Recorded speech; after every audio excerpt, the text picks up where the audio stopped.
Hello, everyone. How are you all doing? Nice to see you on this February 1st.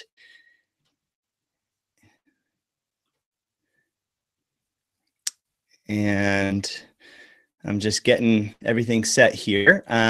If you could just let me know that you can see and hear me okay in the chat. And we have a pretty exciting session tonight. I've actually put together a little bit of a presentation. There's been a lot of questions in the mastermind group about pricing and fee structure and how do you go about doing that? How do you charge what you're worth? And really set yourself up for success and also take good care of your clients at the same time. But how do you not give free work away or get yourself stuck in a situation where you're actually losing money on a project, which happens. It's happened to me plenty of times. Thank you, Kyle, for the check-in there. Before we just totally dive into that particular topic about fee structure, I want to start sharing a book every time we come together, whether it's one of these live sessions with me, Q&A with me, or it's an expert hangout with one of our partners. I want us to be able to share a book. And so today, I want to share this book with you. This is The Fruit and Nut Inventory. And this is the third edition. There's probably a newer edition, but anyone who is designing food forests, orchards, edible landscapes, and if you're in a temperate zone, this book is an absolute must-have. I probably couldn't have designed, there's so many projects that I've designed which I reference this book diligently. And one of the reasons why is because it lists all of the different varieties and cultivars of all different kinds of species. So here, I don't know if you can really see this, but it's peach, and there's like pages about all the different varieties of peach, right? Like there's so many different varietals. And so let's say that you're designing a food forest, you're designing an orchard or some sort of large scale agroforestry system, and you're trying to figure out what are the best species for your particular microclimate. Maybe you're in a frosted zone, or maybe you're in a, more of a banana belt zone that doesn't get a lot of frost, but you want to get peach on there. And some peaches are going to have higher chill out requirements than other peaches. Some peaches might harvest earlier in the season than other peaches. I'm just using peach as an example. It could be anything: apple, pear, cherry, walnut, almond, you name it. It's all in here, all the different varieties, and it gives you even the history about them, when they were discovered, what kind of rootstock they grow on, when they harvest, how they were bred, who their parents are. So this is an absolute must-have fruit and nut inventory if you're in a temperate zone and you're designing any kind of edible landscape, orchard, agroforestry system, or food forest. So there's that. And then I wanted to share with you all a little bit about what's happening in my garden right now, because it's kind of exciting. We're right in the midwinter, and sorry for those of you who are in cold climates. This might you might feel a little envious here because you're probably covered in snow right now. But look at what I just harvested today. I harvested this nice Eureka lemon, and this is the first lemon I've harvested off this tree. I planted it 4 years ago, and it's had to choose a very specific microclimate to place it in. And it vegetated out to, I don't know, it's probably about 5 feet tall by a 4 foot wide canopy after 4 years. And it is laden with fruit this year. And then the very first ripe lemon. We'll be harvesting ripe lemons off of this for the next, month or 6 weeks or whatnot. So that's super exciting. And of course, it's really microclimate dependent. Our friends at Singing Frog Farm, some of you might have heard of Singing Frog Farm. They're an internationally renowned regenerative agriculture no-till farm. They're literally 3 properties from us. but they're down the hill in the floodplain of the Atascadero Creek, which is the watershed that we're in, and they can't grow this lemon. Right. I mean, they've had a lot of hard frost just right there. There's at least a 10-degree difference. So you want to know your microclimates and you want to plant for the microclimates that you have. Here's another really cool one. This is the Cape gooseberry or goldenberry. It's like a ground cherry, and another frost sensitive plant that's made it through the winter so far. That is super delicious and super high in vitamin C. And then here's the last plant I'm going to share is winter flowering lavender. Most of the lavender finishes up in the fall, but this one kicks off in the winter. So really love that. It's providing some really nice blooms and a little bit of nectar for some of the native bees here in our winter. Our winter is nothing compared to some of you all. So anyway, I just wanted to share a little bit of abundance of the garden there. And now we will get into more of the topic of the day. So for those of you who are just joining us or haven't been here for one of these live sessions before, you can, there's a little chat box here on the right-hand side. Feel free to ask questions in there, and I will get to those questions before we're done with the session. But also keep in mind that this time I'm going to provide a bit of a presentation first, and I'll probably won't get to the questions until I get through the presentation. And just one more thing, I will have to take a little bathroom break somewhere in the middle of this because I have a little health issue and can't go an hour and a half without stepping out for a sec. So just appreciate your understanding there whenever that time comes. So let's get into what we're really focusing on today, and I'm going to share my screen here. So give me one sec. We'll get that set up. Okay, great. So what we want to talk about is what to consider when you're setting up your fee structure. So your fee structure is what you charge. Oh wait, can everyone see that? Hopefully you all can see that. Okay, so your fee structure is what you charge your clients, and it might be different depending on what you're doing. If you're doing design, you may have a different fee structure than if you're doing machine operating. That might be a different fee structure, or labor, out there digging trenches or planting trees or doing irrigation. That might be a different rate, or project management might be a different rate. And it really just depends on you. If you're just one person right now, it's just you don't have a business with employees and stuff, then what you're probably doing is you're probably charging the same rate for everything. And that may not be a great idea because first off, clients are willing to pay a certain amount for certain tasks. So where a client might be open to paying you $60 an hour or $80 an hour or $100 an hour for design, they probably don't want to pay you that for pulling weeds. So you want to consider what these different activities are and know that there's a psychological piece that goes on with your clients around what rate they're willing to pay for different services.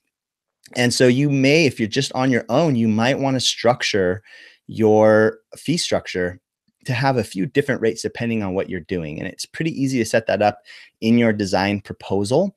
And I've just uploaded today module 6.2, which is a landscape design proposal walkthrough, excuse me. So check that out. It's a 40-minute walkthrough of a design proposal. And we get into a lot of stuff we're going to cover today, but in a bit more detail. And you can look at some of the, just more on what we're talking about today. That would be a good supplemental thing. So you want to consider all these different things, but you also want to consider a few other aspects around non-billable hours, around overhead costs, and all of that. So we'll get into that. But before I do, I want to set the frame for you tonight, because I want you to remember these two goals as we go forward. If you set yourself up to have these two goals in how you do business, then I think it's going to help you realize just how much you're worth. and really put you in the driver's seat in your business and in the driver's seat when it comes to what you charge your clients. Because if you are going after goal number one, which is provide an excellent service experience for your client in the land, if that is a goal of yours, that you want to provide an excellent service, and you're going to do what you can with the skills that you have at this time in your life to have to provide this excellent service to your client. Well, that's one sort of framing that I want you to have in your business. And the other one, the next goal is to honor your worth, your commitment, your passion, and good communication. You don't need to know how to do everything in this industry. You don't need to know everything about trees and everything about soil and everything about hardscapes and everything about equipment operating and everything about landscape design. You don't need to know all those things to be worth a lot. You just need to be committed to providing a really great service, and at the same time to honor your time, to honor the commitment you're putting in, to honor the passion you're putting in, and to tie all that together. If you have really, really good communication, then you're honestly providing a service that a lot of clients aren't necessarily experiencing with other landscape designers or farmers or contractors, because there's a lot of shady stuff in the design service industry, and there's a lot of folks who don't care about their clients, who just want to make a quick buck. There's a lot of folks who just want to squeeze every last dime out of every client, and aren't working with the passion and commitment. So I want to set the stage for how you think about yourself and how you think about how you charge for your time and your expertise, because you're not just charging for your expertise. You're not just charging for your time. You're charging for that passion that you bring to the work. You're charging for that commitment that you have for a successful project. You're charging for that excellent service that you want to provide for your client. And so those things people love, that's an experience. If you can give a client an experience like that, where they can feel that commitment and that passion, they experience that communication and that excellent service, they're willing to pay you what you're worth. Okay. So I just want to set the stage for that. And then you have to do this. You have to have clear upfront communication about costs. You might find yourself in some projects right now where maybe you haven't had clear upfront communication, and it's probably a little bit scary, or there's some tension, or it might feel a little bit awkward, because you're constantly dancing around what things cost, about having conversations with the client about money, and hoping that they like what you do, and hoping that when you send them an invoice that they're going to be okay with it. I mean, just for those of you that are watching, and I don't know everyone's skill sets right now, for the folks that are here, but has anyone who's watching had a situation where you were going to send an invoice to a client for some service that you did? It doesn't even have to be in landscaping. Just, have you ever had that feeling where you're sending an invoice to a client and you're really nervous? Even though you know that you're worth what you're charging, even though you've done the good work and you think the clients are happy, and it might even be what you've talked about. Have you ever felt nervous when giving an invoice to a client? Because I know I have a lot of times. Even when I've had those upfront communication around costs, I feel really nervous, because for myself, I've always had a little bit of a hard time talking with people about money. And so if you've had that experience, just say yes in the comments there. And if not, well, you probably will have that experience at some point in your journey as you develop and grow your ecological landscape business.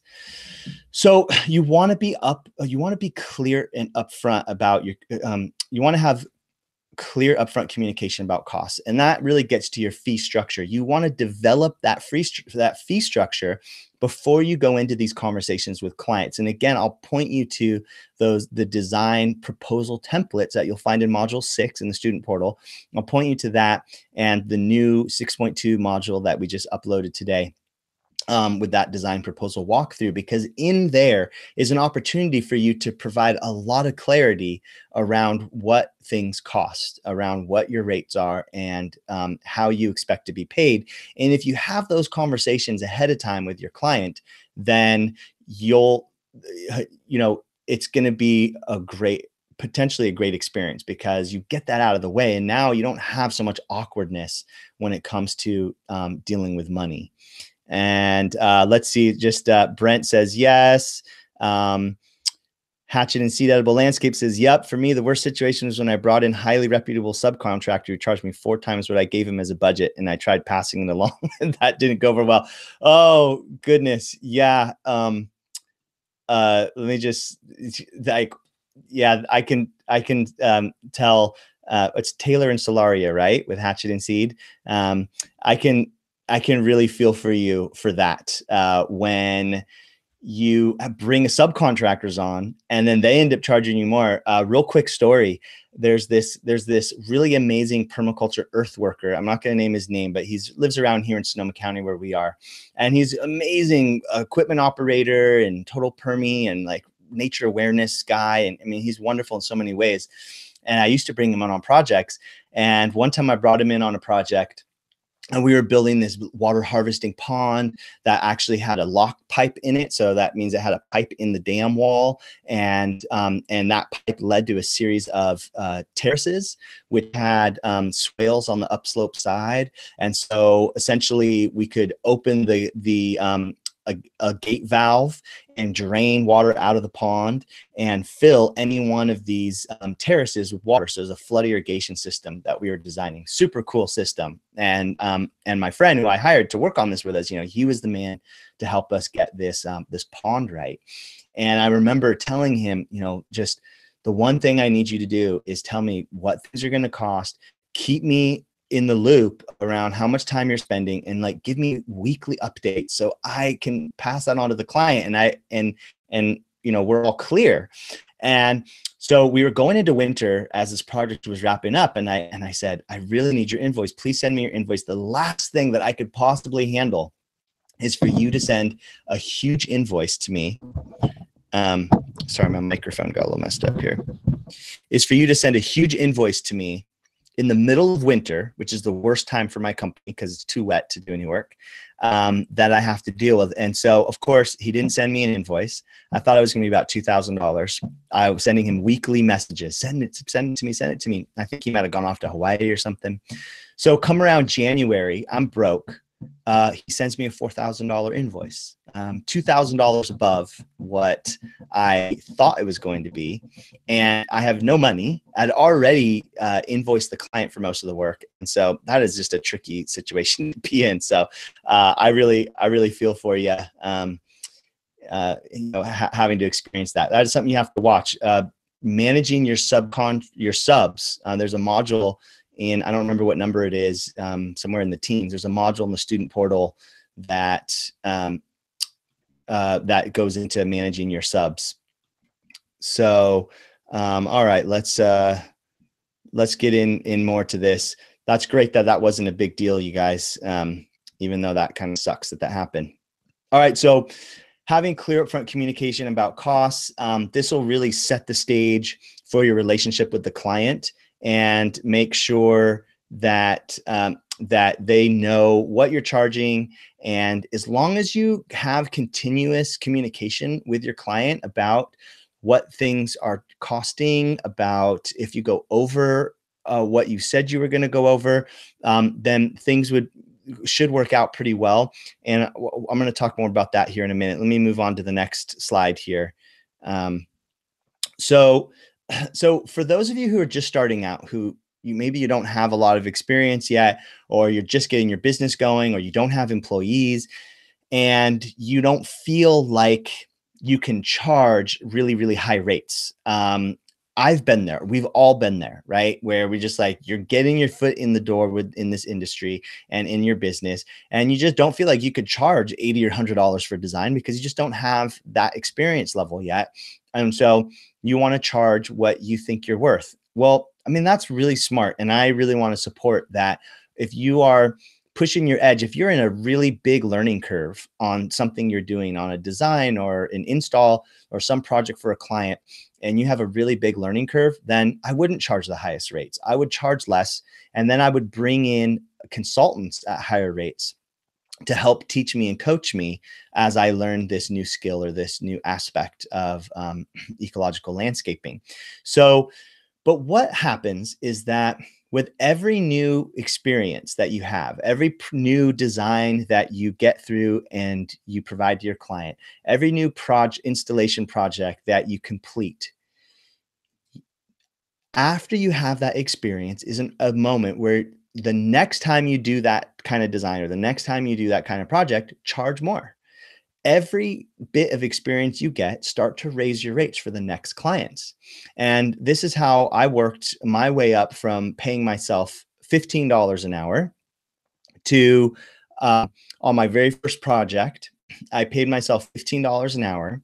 And let me just unpack my first professional project for you, because I think that it really exemplifies what probably a lot of those of you who are just starting out, or those of you who haven't really stepped up your game. Maybe you've been doing this for a while, but you just haven't really stepped your game up or raised your rates very much. And maybe you're just scraping by with your business right now.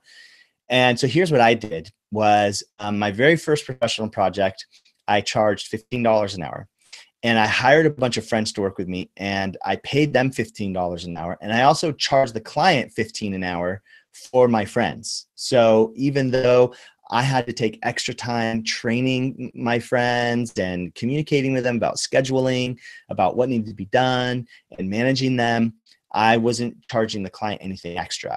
It was a straight across the board, charge the client $15 an hour for everybody. So that client got the most incredible deal. They got probably a $300,000 landscape for $30,000. And that was over the course of about 2 years. It wasn't the only project I had for 2 years, but it was my main project. And those clients scored big time because I was bringing masters, and what I consider masters, experienced people in at different intervals to help me anywhere where I was lacking experience. So I felt really good and confident about the service I was providing and the end result of the landscape. It was a 7-acre market garden with citrus orchards and stone fruit orchards and lavender farm and all this stuff. So that was a huge learning experience, because when it came down to it in the end, I wasn't making $15 an hour. I wasn't even making close to $15 an hour, because I had to invest in a whole bunch of tools for the project. I had to get wheelbarrows and shovels and rakes and, a whole set of tools. And I had to spend extra time that I wasn't billing my client for, managing the people that I was hiring. So I had to deal with that. And then at the end of the year, I had to pay taxes on all that income. And I had to deal with, treating the people who were working for me as independent contractors. And I had to hire somebody, a bookkeeper and an accountant, to deal with all that. So by the end of the year, after that project's all said and done, I was maybe making $10 an hour or even less, once we were all done crunching all the numbers and paying out all the costs of goods sold, all the overhead costs, and paying for all the non-billable time spent. So that was a real big learning experience in, one, not making very much income, but providing an incredible service. But two, that after I did that project, I had this incredible learning experience. I knew how to put in market gardens. I knew how to build terraces. I knew how to manage a client relationship. I knew how to manage other workers. And so I had all this new level of skills. And so the next project that came around, I charged $25 an hour. And I started to smarten up, and I was started paying my people 18 to 20 an hour, but I was charging 25 an hour for their time. And I also was charging more for design. I think at that point I started charging 35 an hour for design. And all my next clients, none of them ever had an issue with that rate increase. I was the only person who had any issue with my rate increase. I was so scared that people weren't going to hire me for these higher rates. But I mean, 20, 25 an hour, 35 an hour. I live in one of the most expensive places to live in the United States, if not the world.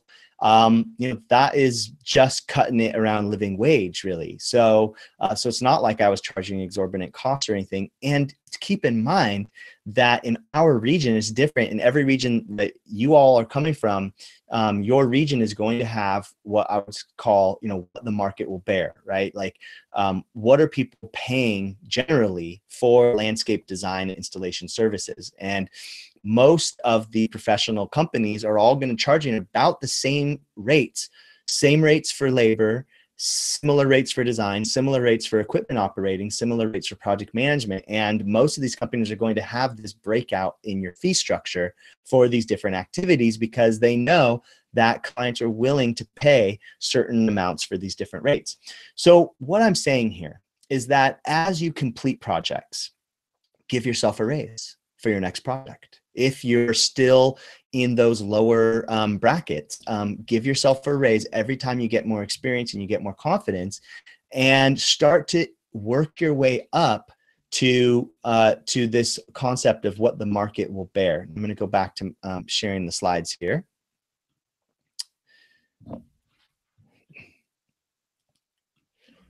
So with every new experience gained, charge more next time.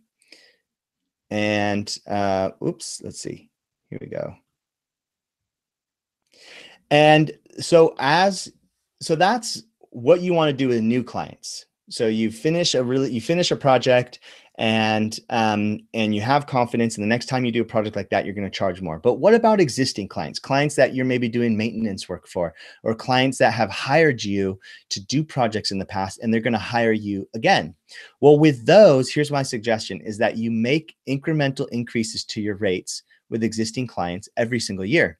And you actually send them a message at the beginning of every year to all your existing clients, and you say, hello, happy new year. How are your gardens doing? Let us know if we can help you with anything. Just so you know, our rates have increased this year due to the increased costs of running our business. And we have a lot of new and exciting services that we're offering because presumably you've had more experience in that last year, and now you feel more confident in providing more diverse services. And here's what they are. Let us know if you have any questions or concerns. And so you're upfront with your clients about it, and you make these incremental rate increases until you get close to what the market will bear, or you get close to what feels comfortable for you, for your lifestyle and the services that you are providing. I have kind of a funny story about this, because back when I did that very first project that I told you I was only charging 15 an hour. Well, I had another project that I was also only charging 15 an hour for our time.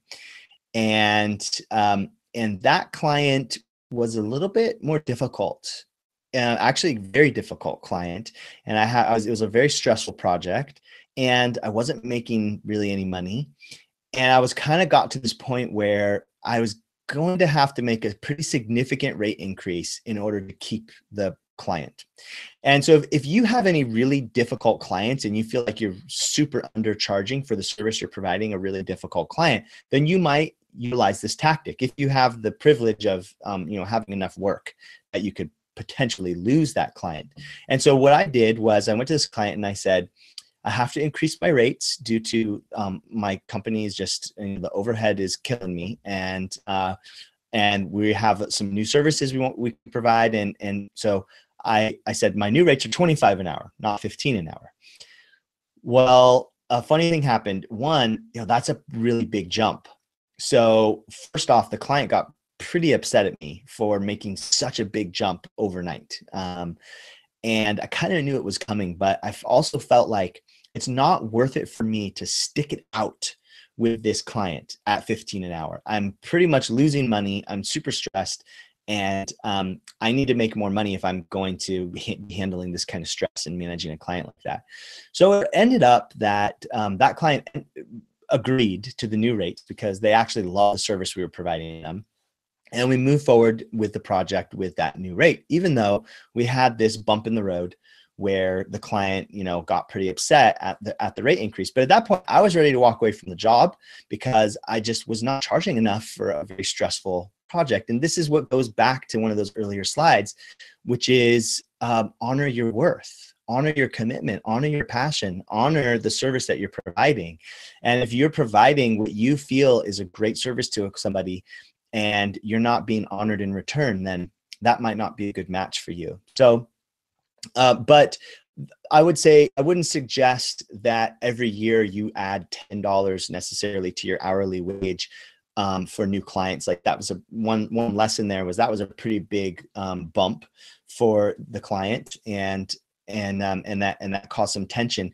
But depending on where you are in your fee structure and in your price range, you might add $5 an hour or $2.50 an hour to your rate to a new client every year or every 6 months even, depending on where you are at that rate. Or if at some point you have enough jobs where clients are paying you a higher rate and you need to let go of some old clients that aren't willing to pay you what you're worth, then it might be worth just letting those clients go. Okay, I'm going back to the slides.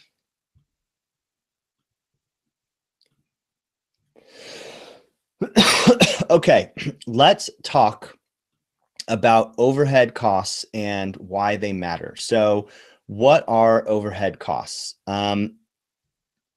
First off, overhead costs can be a number of things.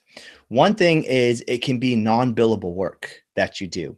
So this is work that you do as part of your business that you can't really bill the client directly for.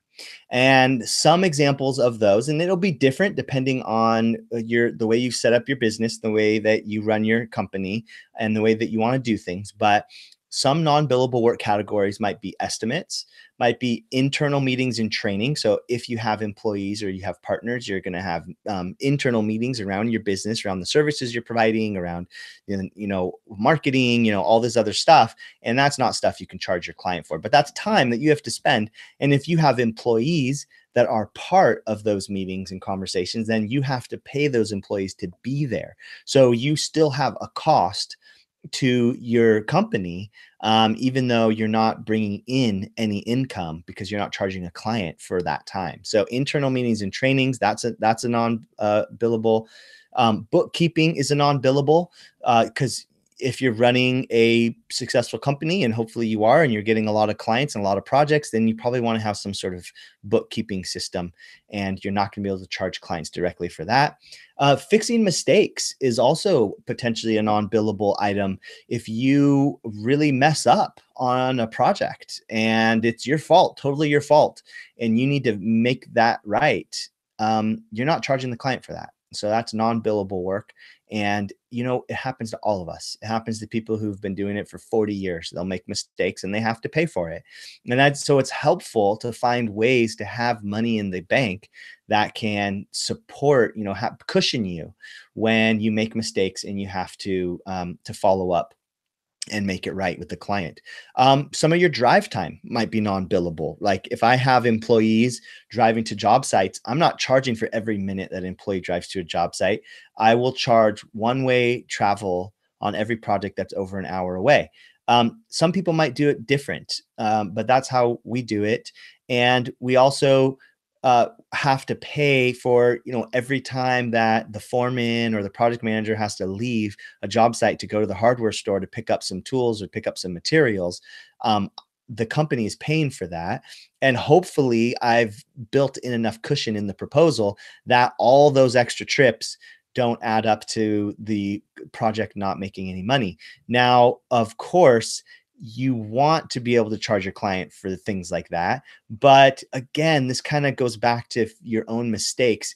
If you have someone working for you or you yourself didn't do enough planning, and you went to the hardware store to pick up some materials or the landscape materials place, and you forgot half the things that you needed to get. And so you have to make 2 trips, and that adds another hour or 2 hours of time. That might start to eat into your budget for your project. So obviously you want to have really good planning when it comes to transportation, when it comes to getting materials and getting equipment and tools onto a site.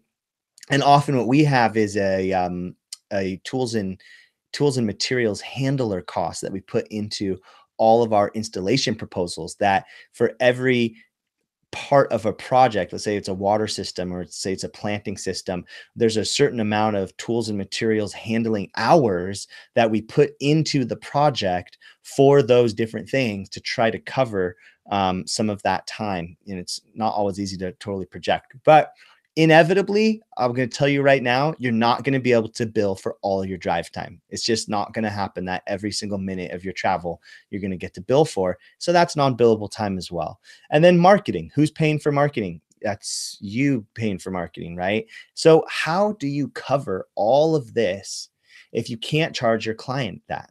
How do you cover it? Now we'll get into that here in a second. I'm going to go to the next slide. Oops. And we'll talk about overhead expenses. So while those were non-billable activities, here are things that we would consider straight overhead expenses. Insurance, if you're running a installation company and you've gone legit, then you're going to have workers' comp if you have employees. You're going to have liability insurance. You're going to have to be bonded in the United States if you're a licensed contractor. So you're going to have insurance costs. You have equipment costs. Let's say that you scale up your business and you buy a truck and you put a logo on the side of the truck, or you buy or you lease a tractor. Those are costs that are overhead expenses. You have to pay monthly on those things. You're sending a bill out every single month from your company to pay for those things. Vehicle maintenance and fuel. You have to keep, get the truck oil changed, rotate the tires, put new tires on, keep it washed and presentable. When it breaks down, you have to fix it. All those are costs that are coming out of your business. And how are you going to cover those? Just tools in of themselves, just your wheelbarrows and your shovels and your hose and your rakes and your cutting tools and all that stuff are all overhead. Your accounting, again, if you go legit and you have legit business, you're probably at some point going to have an accountant, and you're going to have to pay that accountant, and they can be pretty expensive. Or if you're doing online accounting yourself, that's a lot of time you're taking. So now that's non-billable hours that you're spending. Taxes, if you pay taxes, office space and materials, office materials, computers, external hard drives, internet, electricity, copy machines, paper shredding machines. This is all stuff that are costs that your business will incur as you start to grow and scale your business. And even if you're just a one-person show, you still probably have all those things in your office, and those are all things that your business should be paying for. Work clothes. I mean, every time that I get a new pair of shoes, I write that off as a work expense, because I go through shoes like nothing else, because I'm constantly out on the land tromping through stuff. And when I'm on projects, those get super worked. So these are all examples of overhead expenses, and the list goes on and on. There's a lot of unforeseen costs to a business like this, especially if you go into installation. I know that we have a few different types of businesses here, and some folks who haven't started your businesses yet. And so, when you do start your business, and if you have a clear sense of, hey, I'm going to want to do just design. Well, if you're just doing design, then you're going to have a lot less overhead. You're not going to have all that equipment, and your insurance costs are going to be way less, and you're not going to have all those tools. The work clothes will be not as much. The employee benefits. I have employee benefits on here is another overhead expense, which if you want to take good care of your employees, you want to provide them some kind of benefits. So what I would like you all to do, whether you have a business or not, if you don't have a business and you're dreaming up what your business will be like, well, I would love for you to take some time over the next month or a couple weeks until our next hangout and write down what kind of business you want. Are you going to run a design business or a business that has installation? And for those of you that already have businesses, whether they're straight design or they're both design install, if you haven't done it already, and I know some of you who are, totally experienced, you've already done it, but if you haven't done it already, write a list of all of the overhead expenses, all the things that you do as part of your company, all the stuff you have to buy, all the monthly bills you have to pay that keep your business running, and write those all down. And then I also want you to write down all of the non-billable things you do for your company that you don't charge clients for. So if you haven't done this yet, it's a really important practice to figure out what are your overhead costs? And if you get really into this, what you can do is come up with a monthly cost just to keep the lights on. Like, here is the monthly cost that I spend in overhead, averaged throughout the whole year, a monthly cost. And that is what you have to cover every single month. Your business has to cover that. I think that it's an eye-opening. If you haven't done this yet, it's eye-opening to see just how much time and money you spend on your business that you're not charging clients for. So let's see, moving to the next here.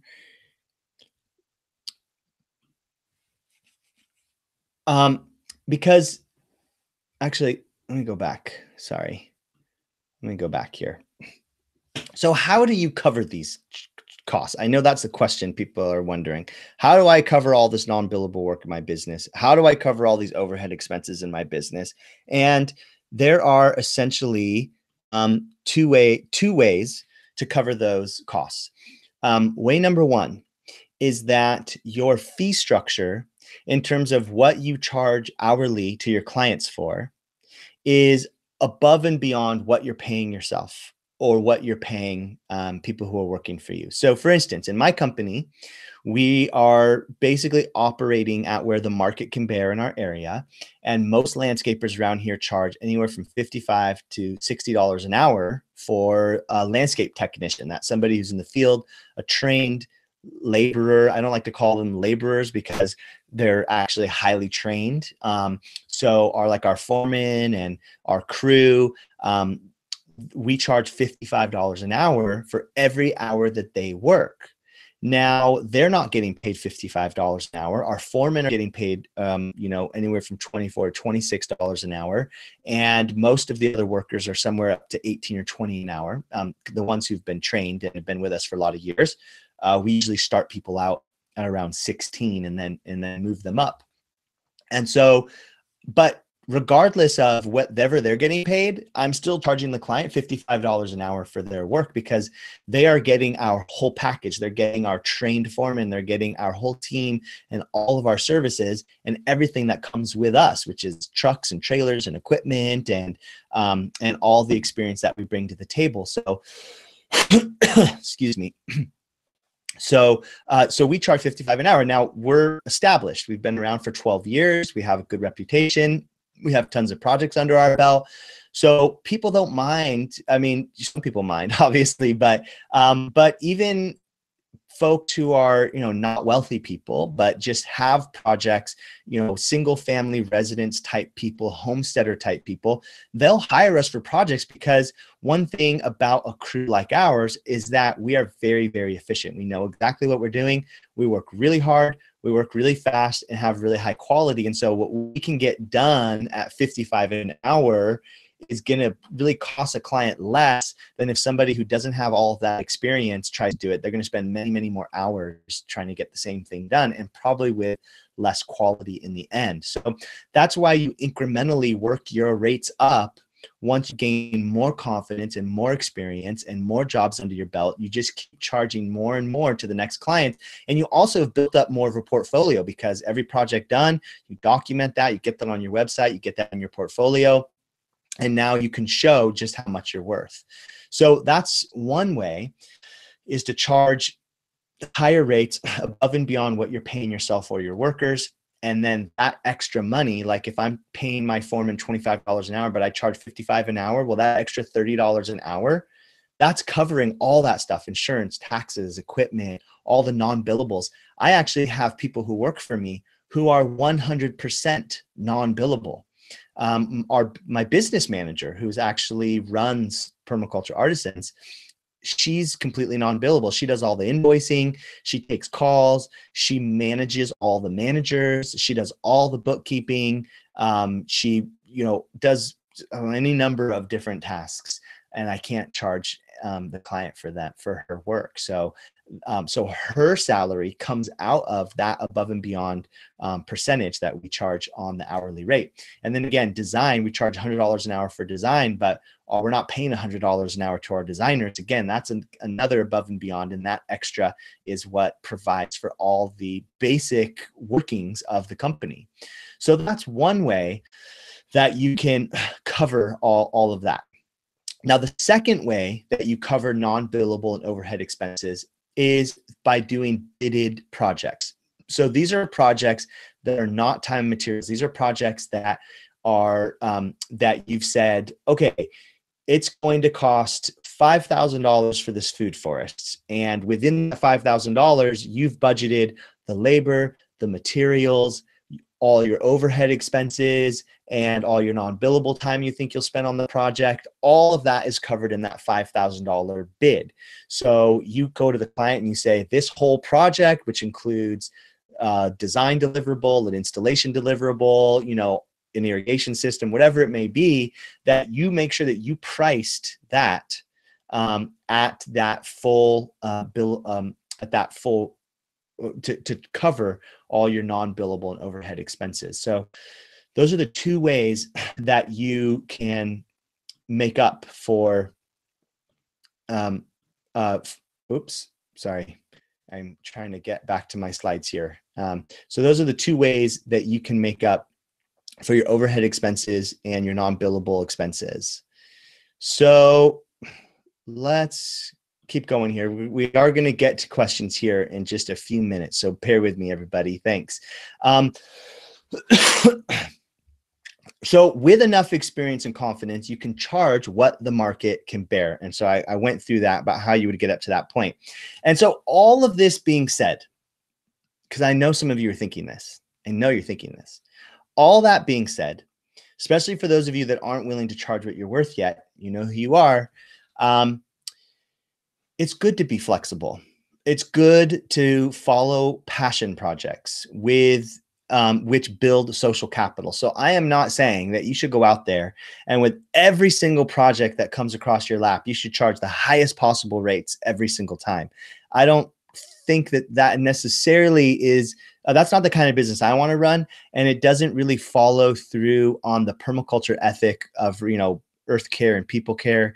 And what I talk about in the student portal in what is it, module 2 or 3, or I don't even know which module, maybe module 1, where I talk about the social engagement plan and talk about working with community and providing projects that develop social capital. So what I do, I'll come back to this. So what I do is that every year I have projects, passion projects, where I don't charge those high rates. I might charge lesser rates, or I might even donate my time. Or there might be projects that are learning projects where, hey, this is a kind of a new thing. I don't know 100%. I don't have 100% experience in this particular aspect of the project, but I'm really wanting to learn about it. So I'll charge the client way less for that. You know, I'll cut my rates for things that that I have a learning curve on. Or actually, it's not like I'm showing the client, I'm saying, well, instead of charging you $55 an hour, I'm only charging you $25 an hour. I don't necessarily say that to the client, but I'll put time in, free time, non-billable time, in order to learn. And so I might be on the site a lot more, but I'd say to the client, hey, you know what, I'm not charging you for me being here today because I want to be here with this expert who's, designing the constructed wetland for your blackwater system. I want to be here. I want to learn. I'm not charging you for my time. We're just paying this person. So you can follow those passion projects. Or Antonio had a question. I'm just going to look at some of the questions here that Antonio had. One of his questions was, and I just need to get to it. One of his questions was about, well, he had already set up where he's going back to a project because the amount of time he thought he was going to spend in site observation turned out not to be enough. So Antonio is going back to the site a few other times to get more observation. Well, I've done that a ton of times too, Antonio, where I'm excited by the project. I'm passionate about the land, and I want to go and walk that land again. And for me, sometimes it's not even work. That's like joy, just to get to be on the land and be in an observation space and a design space. That's a joyful thing.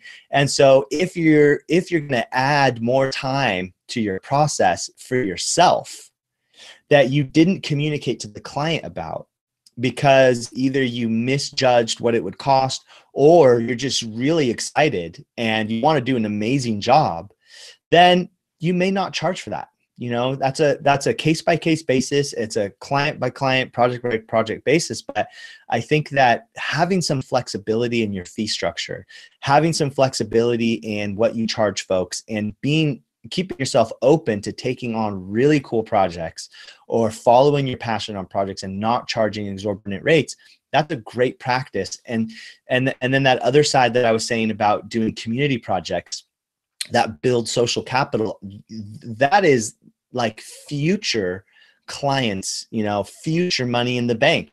If you go out and charge less or donate some of your time to for a high profile project, like say like a public project or a school or something, and you get known in that community for that gift that you gave and that wonderful service that you provided, you are probably going to get clients because you did that. So that's really great marketing. So I'm just saying, have some flexibility, but generally I really want you guys not to be losing out on your different projects. I don't want you to be losing out by not charging enough.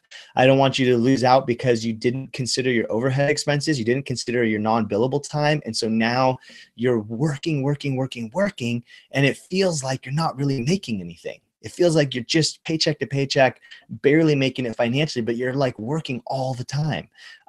If you feel like that, then you probably need to start charging a bit more and cushioning your hourly rates and your bids with higher percentages to cover those overheads and those non-billables. All right, I'm almost done with the presentation, and then we'll just get into the discussion here. So thanks for your patience there, folks. I'm not even looking at the questions right now, sorry.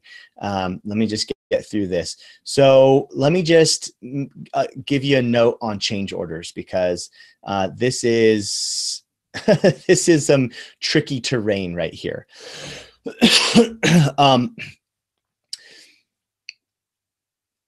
You are going to have projects, absolutely 100%, where you had all of that upfront communication with clients. You told them what things were going to cost.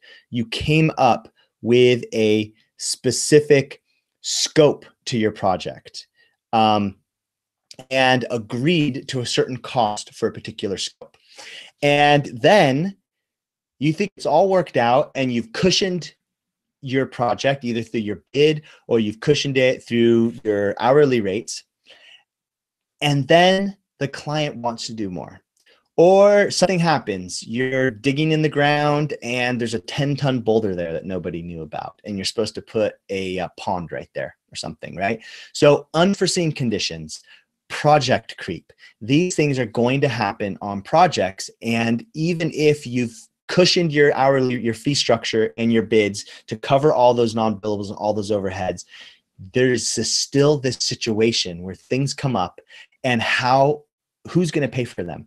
And so here's the note on change orders: is be ready to provide change orders every single project. Be ready.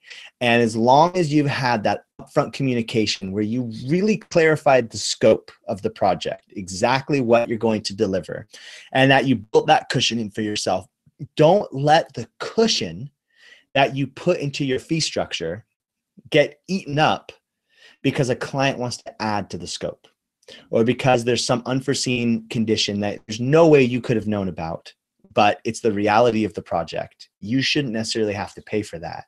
So I'm not saying like, if you didn't do your due diligence to find out where the public utility line was, and then you broke through the public utility line, that's probably your fault, and you're probably going to have to pay for that. But if it's a private electrical line from some past property owner and nobody knew it was there, and you dig through it, that isn't something you should have to pay for. That's something that the client should have to pay for. So Be ready for those change orders. And up front, again, I'll point you back to module 6.2 that's in the student portal now. Just put it there today, where I go through the landscape design contract proposal walkthrough.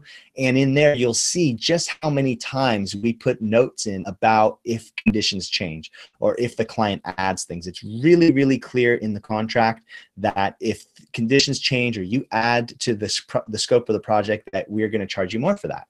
And so you want to be upfront with that whole entire process right at the beginning. Again, there's nothing like having to go back after you haven't had this communication with the client and try to talk with the client about this after the fact. Okay, I'm done with my slides and I'm done with my presentation side of it. So now I'm going to go right into questions. Okay, so if you have questions about anything that's come up, start putting them in the question box here. We have about 30 minutes. And I am going to just step out real quick just to use the bathroom. I'll be right back. Sorry about that. Actually, here, while I do that, let me get this back up for you, because I think this is really valuable to be looking at this kind of stuff and what other kind of non-billable work might your business have. So I'll be right back in 1 minute, and I'm going to take all your questions.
Okay, thanks for your patience there, everyone.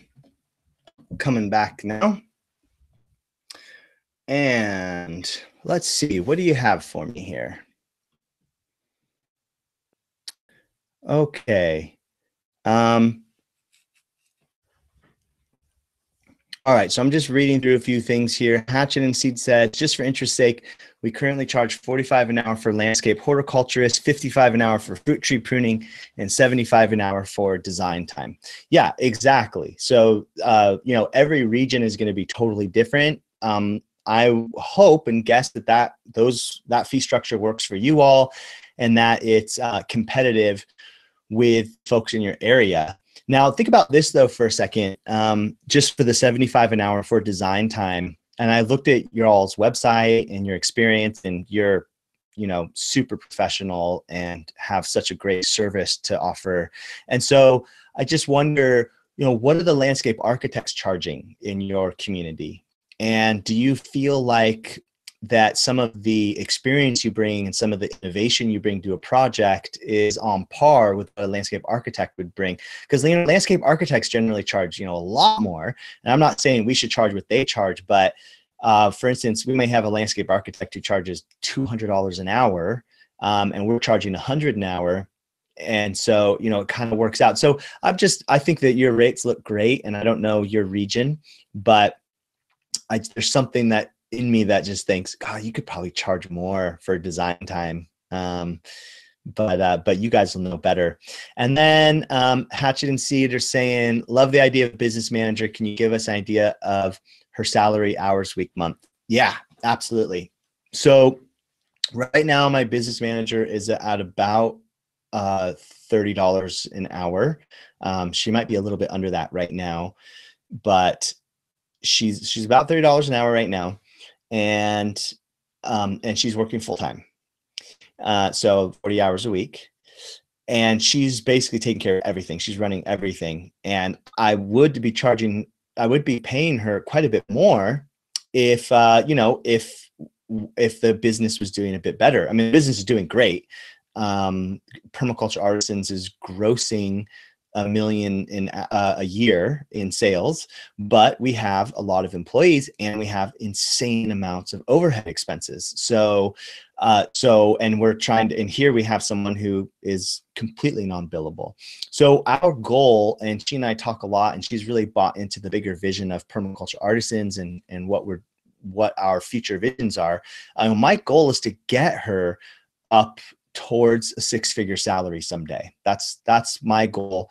And I don't think that you should ever start someone out at a 6-figure salary unless you have, a business that can handle that. And they're just like so amazing.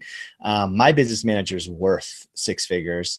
But what I'll let you all know, a future vision for Permaculture Artisans is that what I've been working so hard towards is making that a worker owner model, and basically selling off the business and being less of an owner myself. And then I would take less of a salary from the company, and that would leave more money in the company, which would allow folks who deserve it to get more raises, to provide more benefits for employees and stuff. So that's the ultimate goal. We're probably a couple of years from doing that, but that's kind of where we're working as I develop some other enterprises that will, kind of provide my needs there. So there's a time frame there.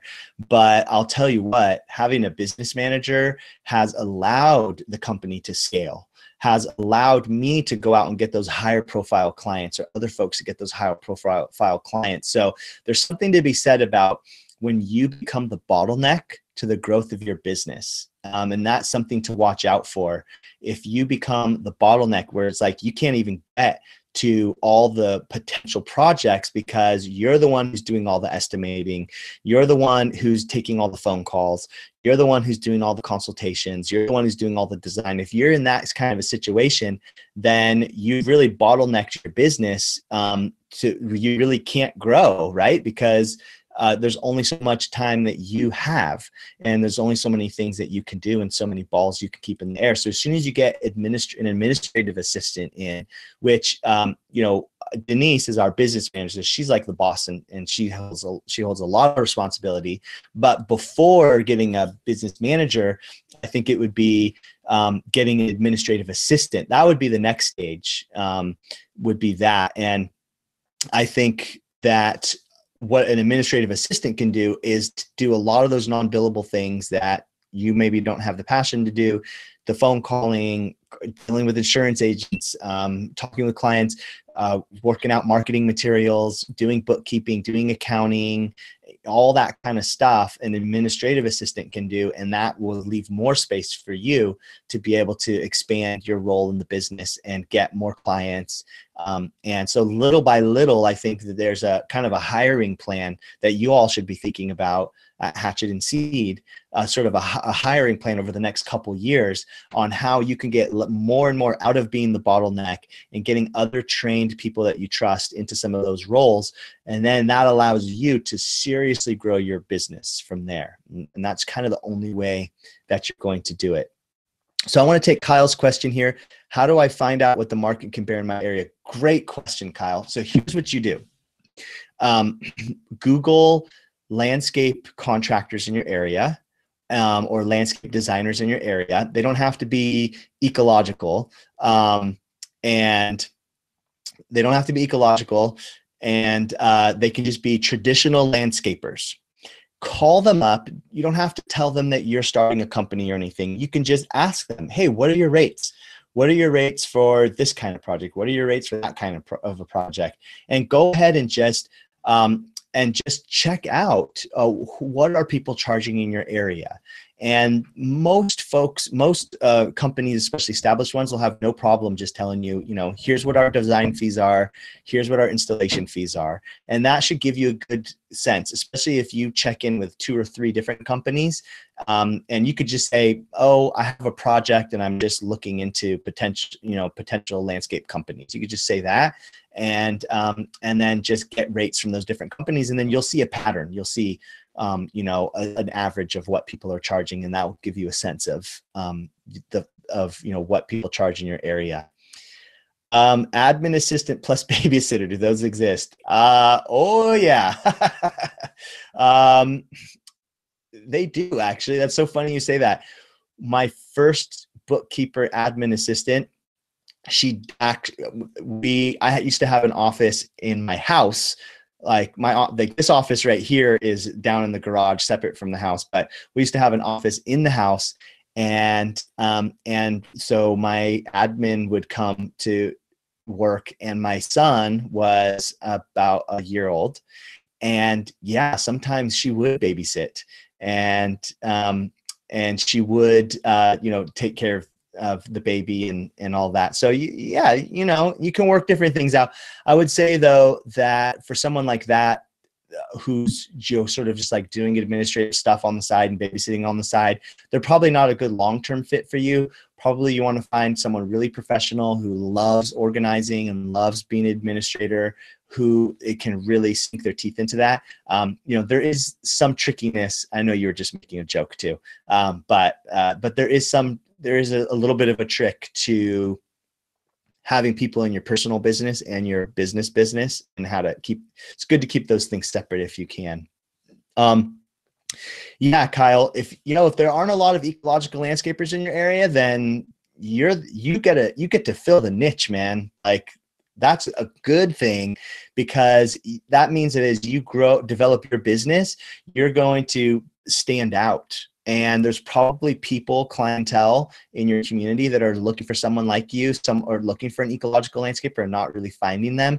So I'm excited that you're here and to watch your journey unfold and answer any questions or anything that come up, because I'm excited to, guide you and really positioning yourself in your community as the go-to ecological designer over time. So, but definitely just call those traditional landscapers. I mean, all of our pricing is based on what the traditional industry can bear in our area. All right, so who has more questions? I see there's 9 of you on right now, and feel free to pop some questions in there.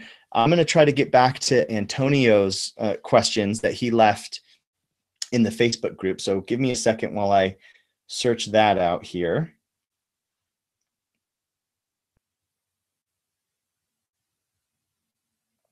Oh, Momo, if you can't comment in there, feel free to comment right here in the group like you did.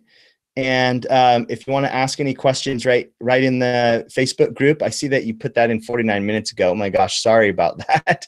I should have been checking this before. But if you have some questions that you want to leave right here, I will. I'll answer them right now if you're still with us. So let me look at Antonio's questions. So one question Antonio has is, I still need to figure out about some of the aspects of billable hours. Example, hours you spend writing an email, talking on the phone with clients. How do you bill for them? And how does one estimate these beforehand, or just include in the budget, or is it just a percentage of the budget? Yeah, so we go over that in module 6.2 about really clarifying what a billable hour is for your clients. I think that is pretty key that upfront you clarify what those billable hours are. And we have it in the contract there, and I go over it in module 6.2. We have it in there that's like, these are billable hours: email correspondence, telephone calls, all of that. And then we have what we put in our contracts is a meetings line item separate from the other design items. And in those meetings line items, we in that meeting line item, we make that a time and materials, and we do give a projected budget for what it'll cost for meetings, but it is a time and materials, but we do call out time and materials. So that means that basically what we're saying there is, well, we think it's going to cost so much, but but if there's more correspondence that you need, more emails, more phone calls, more meetings, then we're going to charge our design rate out accordingly for that. And then I would just say around that to try to guesstimate phases of how much email correspondence or phone correspondence that you may have with a client. And that's part of your client assessment phase. When you're assessing your client during consultation or before you even sign a design contract, one of the things that you want to do is get a sense of, is this the kind of client that likes a ton of communication? Like, have they already been sending me lots of emails? Have they already been talking a lot on the phone, asking a lot of questions? Gauge, are they one of those clients? If they're one of those clients that you can see is like really heavy communicator and asks a lot of questions, then I would up the design proposal, especially in the meetings section, to ensure that you've created enough space for those emails and those phone calls that inevitably will come up. Okay, let's see, going back to more of these questions here. And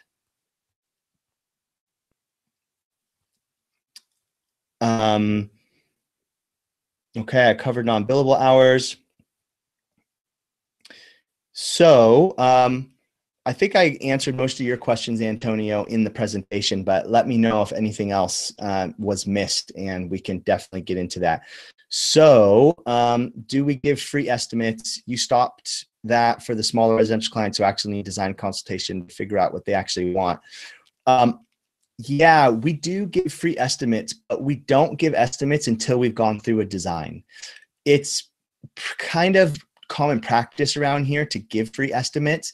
And so we'll always give that initial estimate for free. And then as we go into revising it or making changes, then we might add that into the proposal, time for that in our overhead. But I don't really give estimates unless there's some kind of design process. And as I talked about in the student portal under design, there's two kinds of design process that we have. We have just the full design process. So here's the design proposal. We're providing you a map, graphics, and a whole design process. The other way is what we call design light. So this has been our solution, I think, to your question here.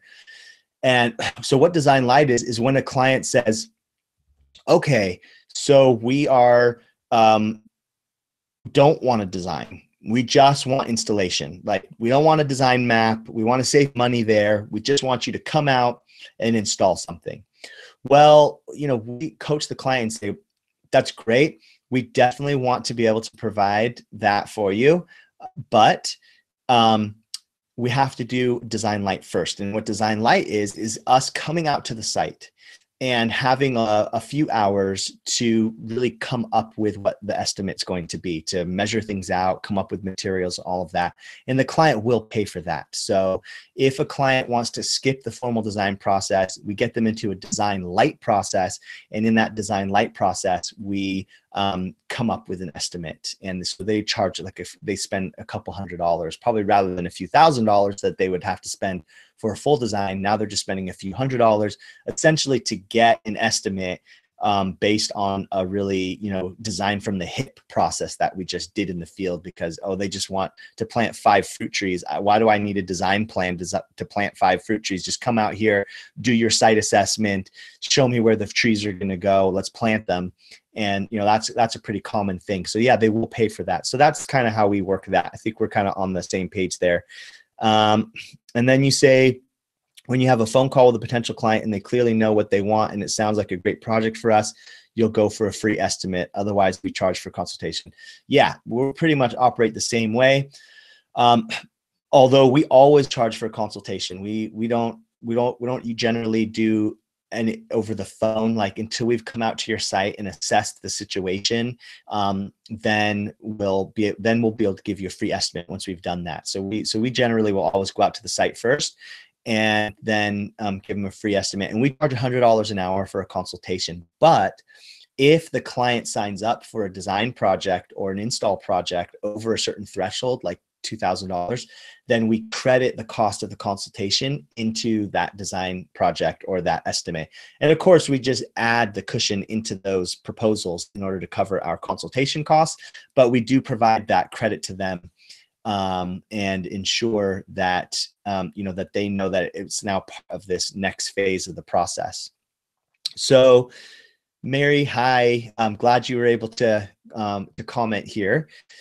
So you've been charging $34 an hour for maintenance, 60 to 80 for design. Oh, good night, Hatchet and Seed. I never know if it's you, Taylor, or you, Solaria. I never know, which one of you's here. So night to your daughter, and we'll see you soon. So Mary, back to your projects here. Charging 35 to 40 for maintenance, 60 to 80 for design, and figuring that you need to have another rate for install in the middle. Yeah, I think that's wise. I actually think 35 to 40 for maintenance, that, that's probably a good rate for maintenance. I would just try to stick to 40 if you can, or even bump it up to 45 at some point for maintenance. I think you can still get away with that. And 60 to 80 for design. Mary, are you providing design maps to people, like actually drawn out maps, or you're just doing in the field design? Either way is totally fine. Just, I think if you're providing design plans to people, I think you could definitely definitely do the 80, or even go up to 85 or 90 if you're actually giving graphics to people. If you're just doing design in the field and communication and meetings with the client, then maybe on that 60 end. And then I would say for install, especially because because for you, the time that the experience that you have and everything, I think you could go up to 50 for install. And I remember in an earlier Facebook message you were talking about that you were paying people maybe 35 an hour to people who are working for you, and so I guess like one thing I would say about that is that that's being very generous to the folks that are working for you, paying them 35 an hour. I would say that that's not generally folks who are doing landscape technician work, trained people working in the field, aren't getting paid quite that much. So you might be overpaying a little bit. I hate to say that, because obviously we want to hook our people up and want to take care of them and give them really good, and pay them really well. But you don't want to do that if it's going to hurt your business. So at this point, you probably have folks who you have an established relationship with, and you're not going to demote them now, pay them less if you paid them that before. But you might look for new folks too that you can bring into your team and pay them a little bit less, like 25 an hour. I mean, a lot of folks would be stoked to do amazing work in the field at 25 an hour, and that'll give you a little bit more of that cushion for your overhead. But I don't know all the details of your situation, but that's just a thought. And then you're asking if we full plant sourcing and buying time into your installation hourly rate.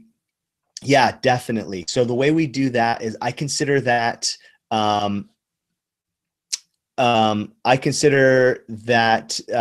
a tools and material handling cost.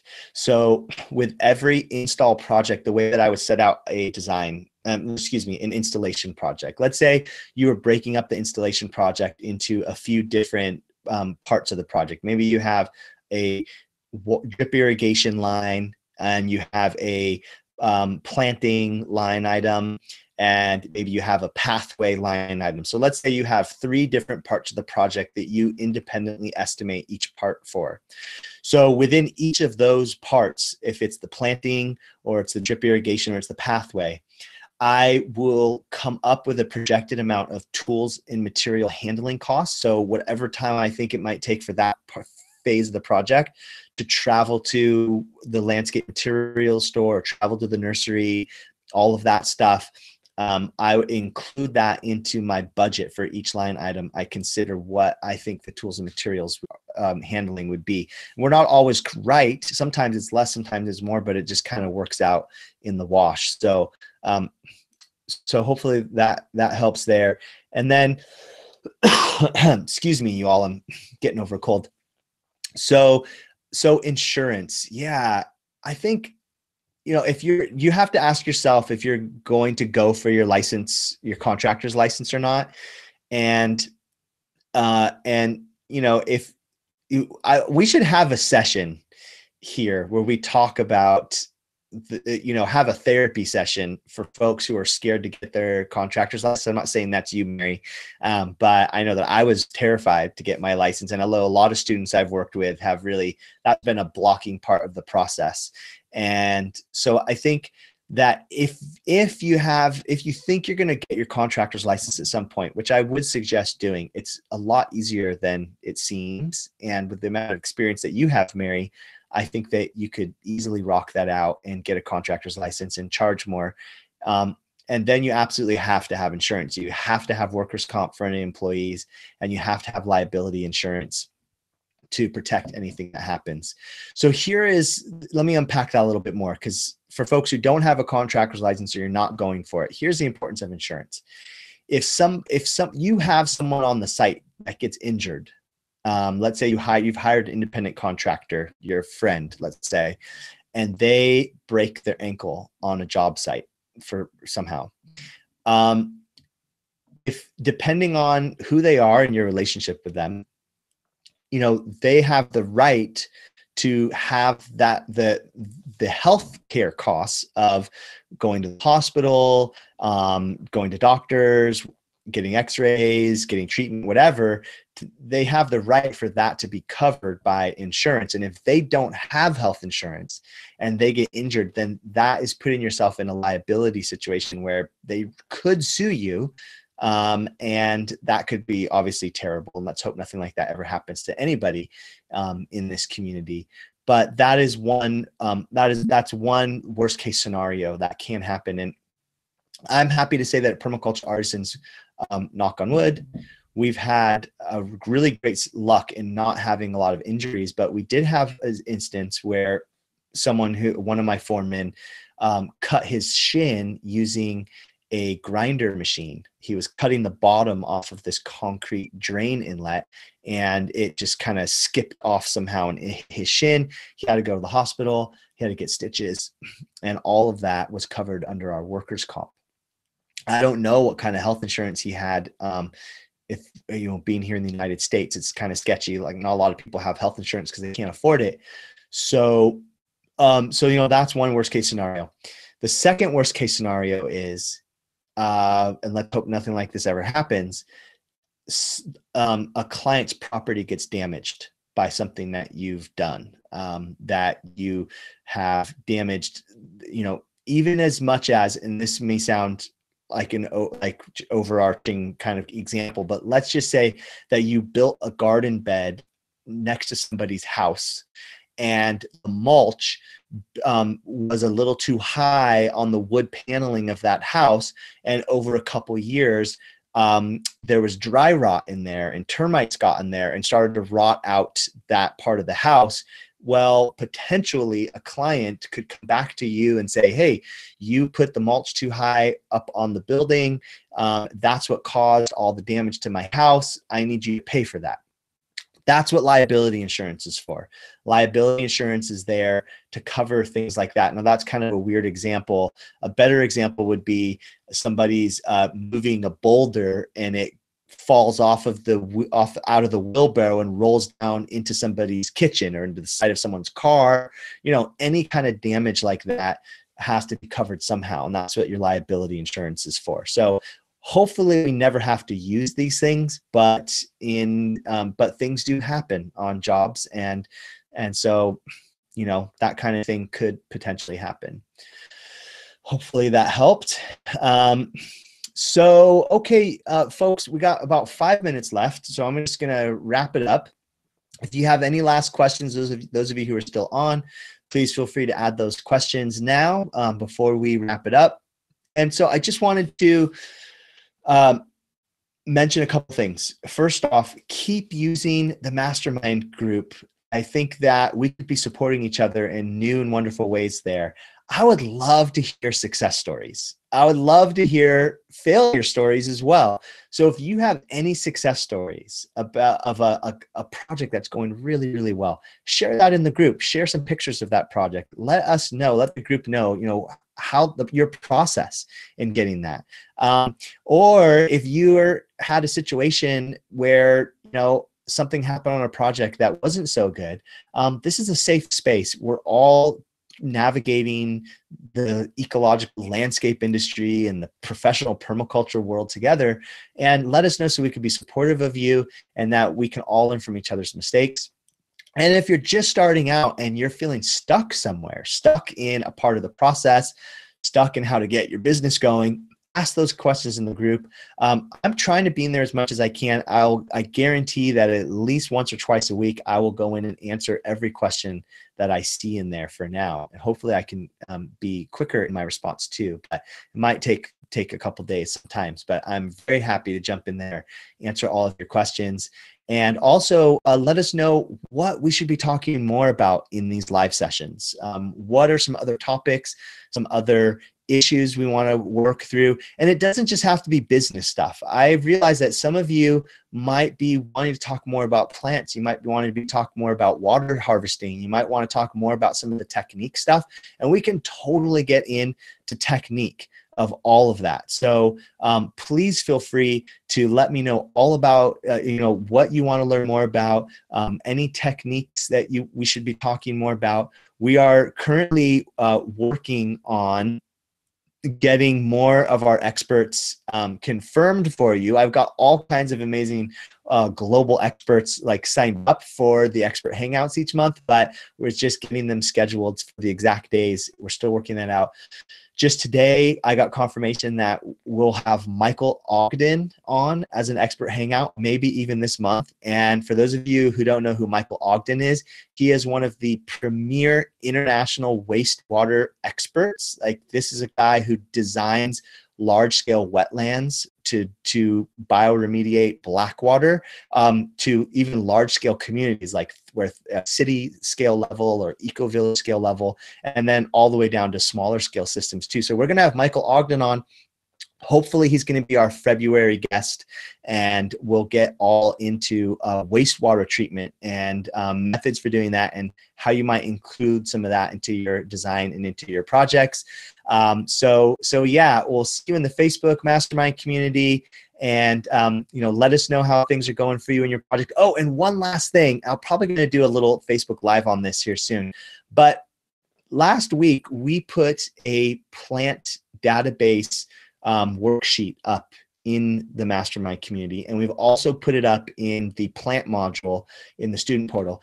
And that is a list of species, varieties, cultivars, all edible permaculture useful plants that we have developed at the Permaculture Skill Center. In fact, that is the plant list that we planted at the Permaculture Skill Center, and that is meant to be a collective body of plants. So we're going to be talking more about this in the coming weeks. But what we would love to do for those who want to get a little bit of engagement and develop this amazing plant database for the Elm community is we're looking for folks who are willing to research one plant that's an edible plant or a functional plant. Maybe it builds soil, maybe it's an insectary, something that you're passionate about. Research that plant and add it to that database. You should be able to go right into the database. It's kind of like an Excel spreadsheet, and fill it in, put it in there. And thanks, Vanessa. Add anything in there for sure. And if you haven't checked that list out, check it out. There's a lot of cool plants in there, and we'll keep adding plants to that as well. And all that being said, it's 7:30. I'm going to go put my kids to bed now. Good luck to all of you on all of your projects. I'm really excited for all of you who are doing this work in the world. Let me know how I can help. Good night.